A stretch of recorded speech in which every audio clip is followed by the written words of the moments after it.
सुबह के 11 बजे का समय था। एक सुंदर सी लड़की सलवार पहन बाजार घूमने निकली थी। किसी को यह पता नहीं था कि ये इस जिले की कलेक्टर मैडम राखी तिवारी है। चलते चलते उनकी नजर 50 साल के एक बुजुर्ग आदमी पर पड़ी, जो एक छोटा सा गुलाब जामुन का ठेला लगाए खड़ा था। राखी को बचपन से ही गुलाब जामुन खाने का बहुत शौक था। बिना देर किए राखी गुलाब जामुन वाले के पास चली गई।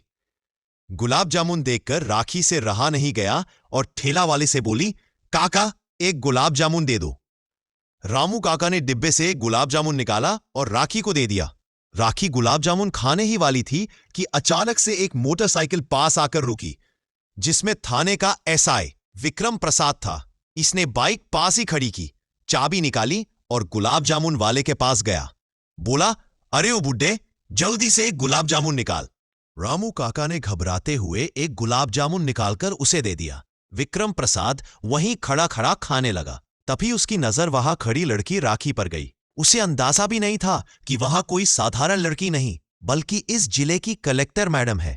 वहां हंसते हुए बोला, क्या बात है, गुलाब जामुन तो बहुत मजे से खा रही हो, बहुत पसंद है लगता है। कभी हमें भी खा लो, हम भी गुलाब जामुन की तरह मीठे हैं। राखी ने उसकी बातें नजरअंदाज कर दी और चुपचाप गुलाब जामुन खाने लगी। विक्रम प्रसाद फिर बोला, अरे शर्मा क्यों रहे हो, और चाहिए तो बोल देना, अपनी ही दुकान है। गुलाब जामुन खत्म करने के बाद बिना पैसे दिए बाइक पर बैठ गया और जाने की कोशिश करने लगा। रामू काका ने हिम्मत जुटाकर कहा, सर पैसे, गुलाब जामुन के पैसे तो दे दो। बस इतना सुनकर विक्रम प्रसाद का चेहरा गुस्से से लाल हो गया और बोला, किस बात के पैसे? ज्यादा होशियार बनेगा तो पूरा सामान फेंक दूंगा और कल से ठेला भी नहीं लगा पाएगा। यह कहते कहते विक्रम प्रसाद ने रामू काका को मार दिया। रामू काका की आंखों में आंसू आ गए, लेकिन वह चुप रहे, उनके चेहरे पर बेबसी। ये सब देखकर राखी खुद को रोक न सकी और आगे आकर बोली, इंस्पेक्टर साहब, आपने काका पर हाथ क्यों उठाया? किसी गरीब पर आपको हाथ उठाने का अधिकार नहीं है। उन्होंने तो बस अपने सामान के पैसे मांगे हैं। आपने गुलाब जामुन खाए हैं तो आपको पैसे देना होगा। विक्रम ने कहा, तुम बीच में मत बोलो, समझी? और बिना कुछ सोच समझे उसने राखी को भी धक्का मार दिया। अब राखी नीचे गिर गई और खड़ी होकर बोली, आप पुलिस है, इसका मतलब यह नहीं कि आप किसी गरीब का हक मारकर खाएं। आप कानून के रखवाले हैं, लेकिन आप ही कानून का मजाक बना रहे हो। विक्रम और गुस्से में आ गया और गुलाब जामुन के ठेले पर जोर से लात मार दी। ठेला नीचे गिरा और सारा सामान बिखर गया। भीड़ ये सब देख रही थी, लेकिन डर के मारे कोई आगे नहीं आया। कलेक्टर राखी को भी अब गुस्सा आ गया, लेकिन वह जानती थी कि कानून को हाथ में लेना उनके पद और सिद्धांतों के खिलाफ है। चाहती तो वही पुलिस वाले को सबक सिखा सकती थी, लेकिन उन्होंने अपने आप को काबू में रखा। गुस्से में राखी ने कहा, आपने ये अच्छा नहीं किया। आप ये बहुत गलत कर रहे हो। आपको इसका अंजाम बहुत महंगा पड़ेगा।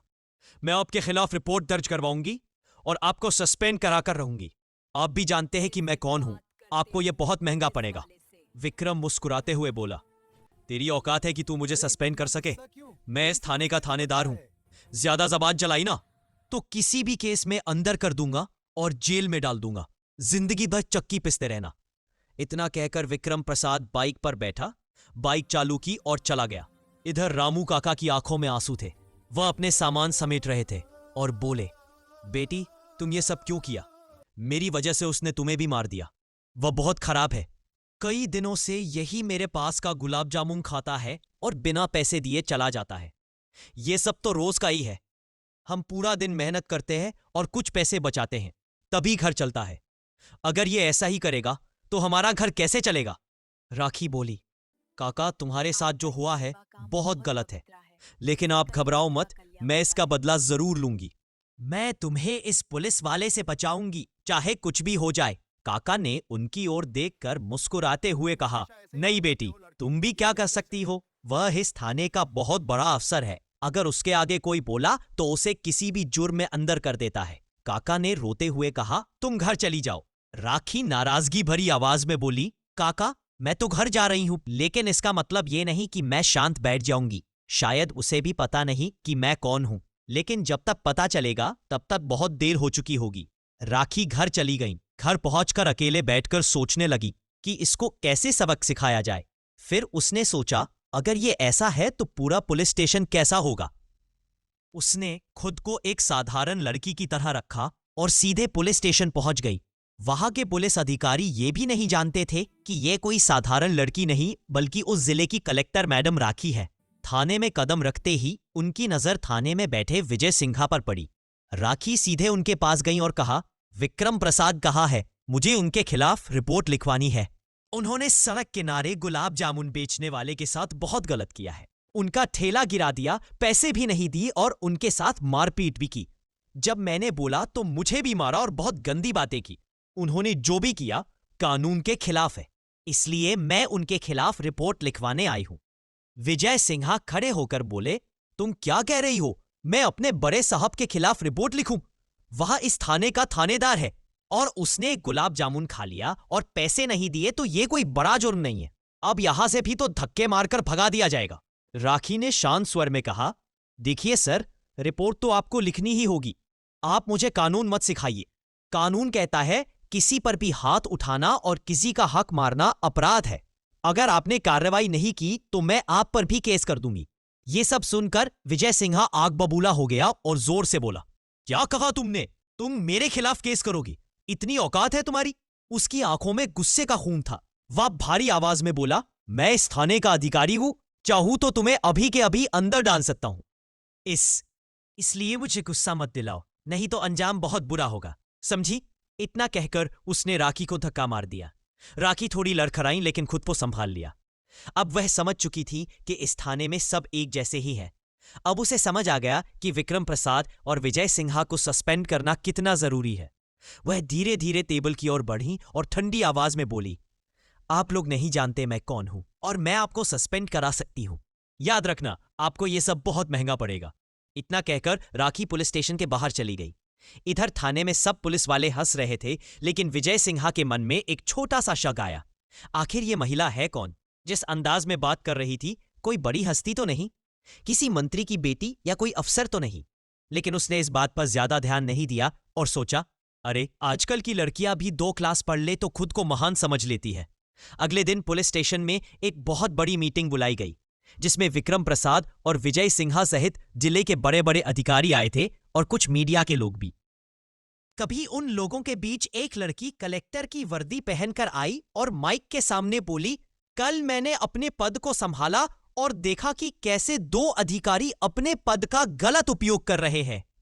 विजय सिंघा और विक्रम प्रसाद की सारी करामत वो अपने फोन में दिखा रही थी। हाल में सन्नाटा छा गया। वीडियो में साफ दिख रहा था कि कैसे विक्रम प्रसाद ने बीच बाजार ठेले वाले को मारा और कितना बुरा किया। इसके बाद विजय सिंघा का भी थाने वाला वीडियो दिखा, जिसमें किसी की रिपोर्ट न लिखना और राखी को धक्का मारना, सब कुछ साफ दिखा। ये सब देखकर किसी की आंखों में गुस्सा था तो किसी की आंखें नम थीं। डर का माहौल साफ दिख रहा था। राखी ने कहा, यह है इंस्पेक्टर विजय सिंघा और विक्रम प्रसाद। इनको वर्दी का मतलब नहीं पता। इनके लिए तो बस अपने पद से किसी को डराना और किसी का हक मारना ही काम है। ये वो लोग हैं जो अपनी वर्दी का गलत इस्तेमाल करते हैं। वरिष्ठ अधिकारी खड़े हुए और बोले, मैडम, ये आरोप गंभीर है और सबूत भी सामने है। हमें इस मामले की तत्काल जांच करनी होगी और जांच में अगर ये सही पाया गया तो दोनों का सस्पेंड तय है। राखी ने खड़े होकर कहा, एसपी साहब, सबूत साफ है और कानून की किताब भी कहती है, अगर कोई अधिकारी अपने पद का गलत उपयोग करता है तो यह दंडनीय अपराध है और मैं इस जिले की कलेक्टर हूं। मेरा यह अधिकार है कि जब तक यह जांच पूरी नहीं होती तब तक इंस्पेक्टर विजय सिंघा और विक्रम प्रसाद को अपनी पद से हटाया जाए।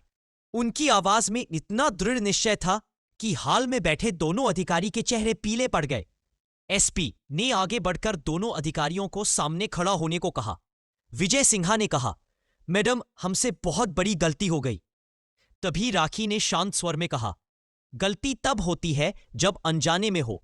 जानबूझकर की गई गलती को गलती नहीं, अपराध कहा जाता है।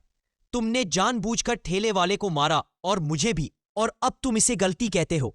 राखी ने कड़े शब्दों में कहा, इन दोनों को बाहर निकालो। पीछे से 2 हवलदार आए और दोनों को बाहर निकाल दिया। मीडिया उनके पीछे पीछे भागी।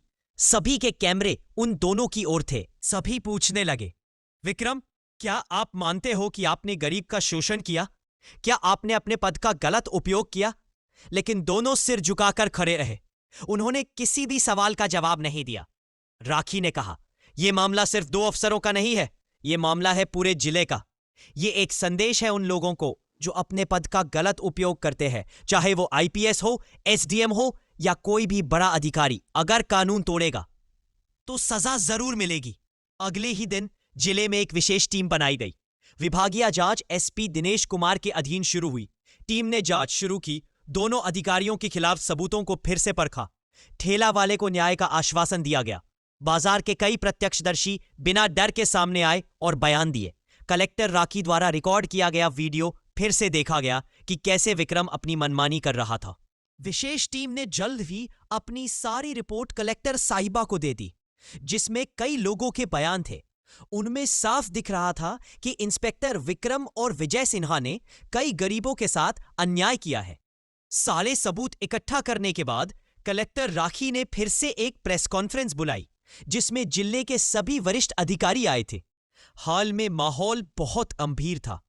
राखी ने शांत लेकिन दृढ़ आवाज में कहा, जांच में यह साबित हो चुका है कि विक्रम प्रसाद ने गरीब का हक मारा और कानून का गलत उपयोग किया।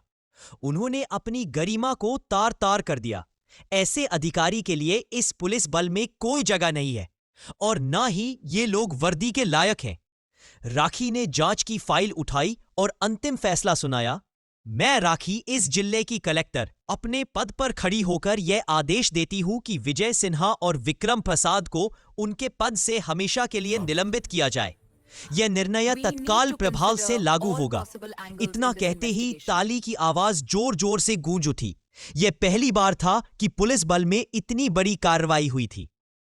सब बहुत खुश थे और साथ ही विक्रम और विजय सिन्हा को उनके गुनाह की सजा देने की प्रक्रिया शुरू की गई। दोनों को पुलिस ने जेल में डाल दिया और कोर्ट ले जाने का आदेश दिया गया। अगले दिन फिर सुबह कलेक्टर राखी अपने पुराने अंदाज में बाजार गई। आज बाजार का माहौल बहुत सुंदर लग रहा था। राखी सभी दुकानों की ओर देख रही थी। सब अपने काम में लगे थे। तभी उनकी नजर उसी ठेले वाले पर पड़ी जिसमें रामू काका गुलाब जामुन बना रहे थे। यह देखकर राखी बहुत खुश हुई। धीरे से